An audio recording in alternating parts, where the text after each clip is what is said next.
जय हिंद एवरीवन। बहुत सारे लोगों को पता चल गया होगा, लेकिन ये वीडियो सिर्फ उन लोगों के लिए है जिनको आईटीबीपी की नई भर्ती के बारे में कुछ भी नहीं पता है।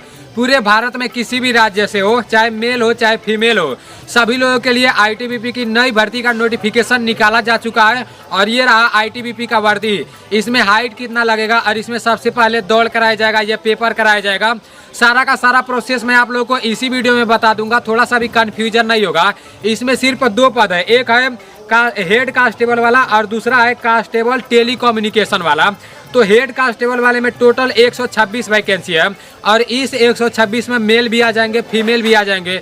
मेल के लिए कितना वैकेंसी निकाली गई है ये भी मैं आप लोगों को बता दूंगा, और फीमेल के लिए कितना वैकेंसी निकाली गई है ये भी मैं आप लोगों को बता दूंगा।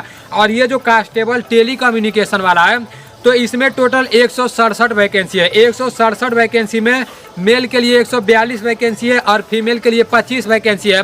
आप किस कैटेगरी में आते हो, आपके कैटेगरी में कितना वैकेंसी है ये भी मैं आप लोगों को वीडियो में बता दूंगा। मिला जुला कर मैं आप सभी लोगों से बस एक ही बात कहना चाहता हूँ कि जितने लोग भी इसमें ऑनलाइन करा के भर्ती देखने जाना चाहते हो तो भाई ये वीडियो देखने के बाद सारा का सारा डाउट क्लियर हो जाएगा। मैं आप लोगों को मतलब इसका ऑनलाइन कब से कब तक कराया जाएगा, सबसे पहले दौड़ कराया जाएगा या पेपर कराया जाएगा, पेपर कितने नंबर का कराया जाएगा, क्या क्या पेपर में पूछा जाएगा, ये सारी चीजें बता दूंगा, ठीक है ना। ये रहा आईटीबीपी का ऑफिशियल नोटिफिकेशन। इस नोटिफिकेशन में आईटीबीपी भर्ती को लेकर जितना भी इंपॉर्टेंट बातें लिखी गई हैं वो पूरा का पूरा बात मैं आपको बिल्कुल आसानी से बता दूंगा, थोड़ा सा भी कंफ्यूजन नहीं होगा। जो भाई पूरा वीडियो देख लेता है, इसमें फॉर्म भरना चाहता है तो उसको दूसरा वीडियो देखने का जरूरत ही नहीं पड़ेगा। अब बात कर लेते हैं आईटीबीपी का फुल फॉर्म क्या होता है। तो आईटीबीपी का फुल फॉर्म होता है Indo Tibetan border police force. और देखो इसमें सिर्फ 2 पद निकाला गया है, एक हेड कांस्टेबल वाला है और दूसरा कांस्टेबल टेलीकम्युनिकेशन वाला है। अगर आप हेड कांस्टेबल में ऑनलाइन कराओगे तो इसमें कितना पास मांगा है वो अभी मैं आप लोगों को नीचे बता दे रहा हूँ। स्टेप बाय स्टेप सारी की सारी चीजें मैं आप लोगों को बताता चलूंगा, ठीक है ना। हेड कांस्टेबल वाले में पूरे भारत के लिए मेल के लिए टोटल 107 वैकेंसी निकाली गई है। अब इस 107 में अब आप जिस कैटेगरी से भी आते रहोगे, मतलब यूआर के लिए 34 वैकेंसी निकाली गई है, ईडब्ल्यूएस के लिए 10 वैकेंसी निकाली गई है और ओबीसी के लिए 44 वैकेंसी निकाली गई है, एससी के लिए 15 वैकेंसी निकाली गई है और एसटी के लिए 4 वैकेंसी निकाली गई है। तो कैटेगरी वाइज यहाँ पर वैकेंसी निकाली गई है, ठीक है ना। अब बात कर लेते हैं फीमेल का। तो लड़कियों के लिए सिर्फ 19 वैकेंसी निकाली गई है पूरे भारत के लिए। उसमें 6 वैकेंसी यूआर के लिए है, 2 वैकेंसी ईडब्ल्यूएस के लिए, ओबीसी के लिए 8 वैकेंसी है और एससी के लिए 2 वैकेंसी है, एसटी के लिए 1 वैकेंसी है, ठीक है ना। और नीचे दोनों मतलब मिलाकर दे दिया है, मेल और फीमेल दोनों का दे दिया है। तो ये रहा हेड कांस्टेबल वाला। अब बात कर लेते हैं ये जो कांस्टेबल वाला है, कांस्टेबल टेलीकम्युनिकेशन वाला। तो इसमें देख लेते हैं कितना कितना वैकेंसी है। इसमें मेल के लिए मतलब टोटल 142 वैकेंसी है। अब इस 142 में यूआर के लिए 58 वैकेंसी है, ईडब्ल्यूएस के लिए 14 वैकेंसी है और ओबीसी के लिए 38 वैकेंसी है, एससी के लिए 21 वैकेंसी है, एसटी के लिए 11 वैकेंसी है। अब बात कर लेते हैं मतलब फीमेल का कांस्टेबल वाले में फीमेल के लिए कितना वैकेंसी निकाली गई है। तो पूरे भारत के लिए 25 वैकेंसी निकाली गई है, जिसमें यूआर के लिए 10 वैकेंसी निकाली गई है, ईडब्ल्यूएस के लिए 2 वैकेंसी निकाली गई है और ओबीसी के लिए 7 वैकेंसी निकाली गई है और एससी के लिए 4 वैकेंसी निकाली गई है, एसटी के लिए 2 वैकेंसी निकाली गई है। तो टोटल मिलाकर 167 वैकेंसी है कांस्टेबल वाले में, ठीक है ना। और नीचे कुछ नोट दिया है जिसको जानना आप लोगों को बहुत जरूरी है। ये दिया है मतलब 10% छूट रहेगा एक्स सर्विसमैन वालों को, जो लोग पहले से इसमें भर्ती हो चुके हैं, ठीक है ना। और इसका जब से ऑनलाइन चालू होगा तो इसका ऑफिशियल वेबसाइट यही वाला है, तो वो तो मैं आप लोगों को बता ही दूंगा। और इसका एप्लीकेशन फीस 100 रुपया है। जैसे जब आप ऑनलाइन कराने जाओगे तो जनरल और ओबीसी वालों के लिए 100 रुपया फीस लगेगा, ठीक है ना। और नीचे दिया है female ex serviceman and candidate belong to schedule, जैसे फीमेल के लिए 1 भी रुपया फीस नहीं लगेगा, ठीक है ना। अब बात कर लेते हैं यहाँ नीचे दिया है कितना रुपया, जैसे आप भर्ती हो जाओगे तो इसमें सैलरी कितना मिलेगा, क्योंकि बहुत सारे भाई सैलरी के बारे में भी पूछते रहते हैं। तो इसमें सैलरी आपका 25,500 से शुरुआत होगा और 81,100 तक सैलरी जाएगा। और कांस्टेबल वाले में आपका 21,700 से शुरुआत होगा और 69,100 रुपया तक जाएगा इसका सैलरी, ठीक है ना। अब बात कर लेते हैं कि किस में कितना पास होना चाहिए, क्योंकि ये जानना सबसे जरूरी है। ये वाला नोटिफिकेशन मैं टेलीग्राम चैनल पर भी भेज दूंगा, आप लोग भी अपने तरफ से एक बार अच्छे से देख लेना। टेलीग्राम चैनल का लिंक मैं डिस्क्रिप्शन में भी दे दूंगा और फर्स्ट कमेंट में भी दे दूंगा, नीलेश ब्लॉग के नाम से है, ठीक है ना। देखो यहाँ पर लिखा गया है हेड कांस्टेबल वाले में, इसमें मतलब आपका एज होना चाहिए, मिनिमम एज 18 साल होना चाहिए और मैक्सिमम एज 25 साल होना चाहिए। 18 से लेकर 25 साल तक एज मतलब मांगा गया है, ठीक है ना।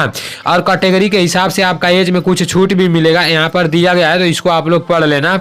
अब बात कर लेते हैं एजुकेशन क्वालिफिकेशन के बारे में। तो 12 पास होना चाहिए और किस किस सब्जेक्ट से पास होना चाहिए वो भी यहाँ पर दे दिया है। देखो फिजिक्स, केमिस्ट्री, मैथ, पीसीएम मतलब फिजिक्स, केमिस्ट्री, मैथ से आपको 12 पास होना चाहिए, वो भी 45% प्रत्येक सब्जेक्ट में होना चाहिए। जैसे फिजिक्स में भी 45% होना चाहिए, केमिस्ट्री में भी 45% होना चाहिए, मैथमेटिक्स में भी 45% होना चाहिए, तो अभी आप इसमें ऑनलाइन करा पाओगे। अगर नहीं रहेगा तो नहीं ऑनलाइन करा पाओगे, ठीक है ना।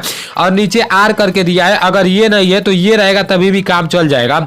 जैसे 12 का सर्टिफिकेट नहीं है, फिजिक्स, केमिस्ट्री, मैथ नहीं है, तो फिर सिंपल 10 पास रहोगे। और 10 पास के साथ साथ नीचे देखो दिया है विथ 2 इयर्स इंडुअल ट्रेनिंग, जैसे आईटीआई होना चाहिए, 2 साल का आईटीआई होना चाहिए, ठीक है ना, तभी भी आप इसमें ऑनलाइन करा सकते हो।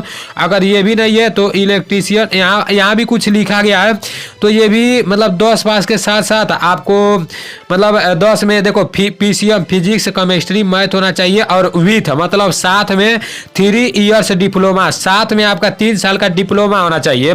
मिला जुला कर अगर 12 पास नहीं हो तो 10 पास रहोगे, वो भी 10 में फिजिक्स, केमिस्ट्री, मैथ रहेगा, और 3 साल अगर डिप्लोमा किए रहोगे तभी भी आप इसमें ऑनलाइन करा के भर्ती देखने जा सकते हो, ठीक है ना। और यहाँ डेट ऑफ बर्थ के बारे में दिया है, तो इसको भी आप लोग देख लेना। उसके बाद से बात कर लेते हैं यहाँ नीचे जो दिया है कांस्टेबल टेली कम्युनिकेशन वाले के बारे में। तो इसमें 10 पास से ऑनलाइन करा सकते हो, लेकिन इस स्टेट का आपको अनुभव होना चाहिए। आप लोग नोटिफिकेशन में इसके बारे में अच्छे से देख लेना। यहाँ पर मैं आप लोगों को सिलेक्शन प्रोसेस के बारे में बताने के लिए लाया हूँ, क्योंकि कुछ भाई लोग कंफ्यूजन में पड़े रहते हैं। कोई भी भर्ती निकलती है तो वो लोग सबसे ज्यादा यही पूछते हैं कि भाई इसमें सबसे पहले दौड़ कराया जाएगा या पेपर कराया जाएगा।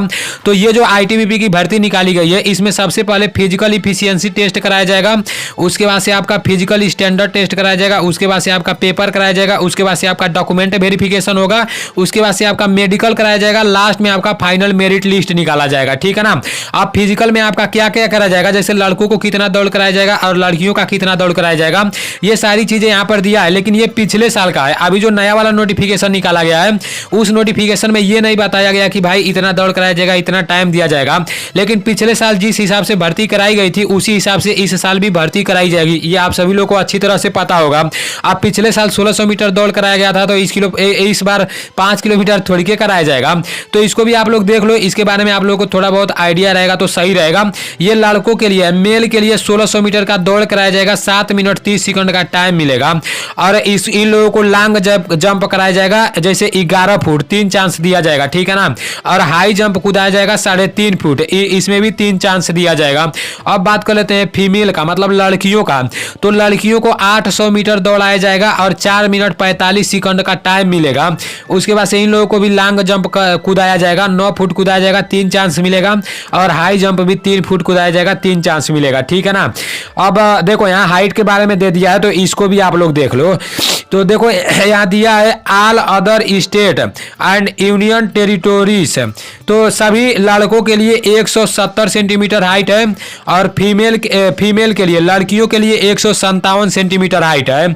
और चेस्ट, जैसे सिर पर लड़कों के लिए 80 से 85 सेंटीमीटर होना चाहिए, ठीक है ना।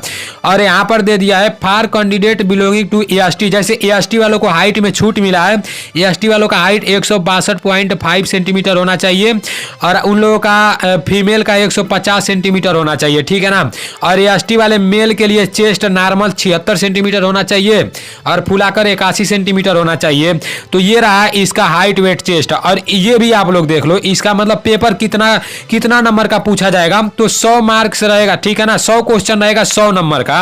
और क्या क्या पूछा जाएगा ये भी यहाँ पर दे दिया है, 2 घंटे का आपका टाइम मिलेगा। तो इसका स्क्रीनशॉट लेकर आप लोग देख लेना और इसी के हिसाब से आप लोग तैयारी करना। लमसम भाई आप किसी भी कोचिंग से पढ़ते हो, कहीं भी पढ़ने जाते हो, ये सारी चीजें तो पढ़ाई जाती है। इसमें 15 क्वेश्चन हिंदी का पूछा जाएगा, तो हिंदी का तो सभी लोग हमें लगता है कर ही लेंगे। और 15 क्वेश्चन इंग्लिश का पूछा जाएगा, जनरल अवेयरनेस का 20 क्वेश्चन पूछा जाएगा, और ये सारी चीजें पूछा जाएगा रीजनिंग का। तो इसको आप लोग देख लेना, ठीक है ना। तो इसके ऑफिशियल नोटिफिकेशन में नीचे ऑनलाइन के बारे में बताया गया है, तो इसको भी आप लोग ध्यान से देख लो। इसका ऑनलाइन 1 नवंबर से शुरू हो जाएगा और लास्ट डेट 30 नवंबर तक रहने वाला है। ऑफिशियल नोटिफिकेशन में जो कुछ भी बताया गया था मैं आप लोगों को सारी सारी की सारी चीज़ें बिल्कुल आसानी से बता दिया हूँ। इसका ऑनलाइन 1 नवंबर से शुरू हो जाएगा और लास्ट डेट 30 नवंबर तक है। तो जितने लोगों को इसमें ऑनलाइन कराना होगा आसानी से आप करा सकते हो, क्योंकि आप लोगों को सब कुछ इसके बारे में पता चल गया है। चलो ठीक है भाई, मिलते हैं अगले वीडियो में। जय हिंद।